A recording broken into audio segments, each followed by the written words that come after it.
பூஜை அறையை அடிக்கடி திறந்து வைக்கலாமா, பூட்டி வைக்கலாமா அப்படிங்கிற நிறைய கேள்விகளுக்கு இந்த பதிவில் நாம் பதிலாக கொடுக்க போகிறது என்ன அப்படின்னா, நீங்கள் பூஜை செய்யும் நேரம் திறந்து வைப்பது மிக மிகச் சிறந்தது. அதாவது அதிகாலை பிரம்ம முகூர்த்தத்திலிருந்து 12 மணி வரைக்கும் திறந்திருக்கலாம்.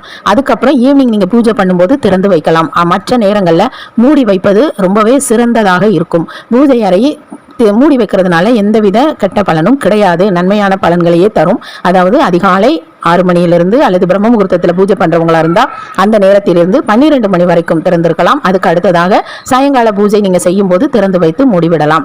அந்த நேரத்தில் பூஜை அறை இருட்டாக இருக்கும் அப்படின்னு நீங்கள் நினைச்சீங்க அப்படின்னா, விளக்கெண்ணெய், அதாவது ஆமணக்கு எண்ணெய் அப்படின்னு கிடைக்கும், திக்காக இருக்கும். அந்த எண்ணெய் பற்றி உங்களுக்கு அனைவருக்கும் தெரியும். அந்த எண்ணெய் எடுத்து அதாவது மண் அகல் விளக்குல கொஞ்சம் பெரிய திரியாக போட்டு நீங்கள் இரவு ஏற்றி விடலாம். அது இரவு முழுவதும் நின்று எரிவதற்கு உதவியாக இருக்கும். காலையில் அந்த பூஜை முடிச்சுட்டு பூஜை அறையை மூடும் பொழுது இந்த விளக்கெண்ணெய் தீபம்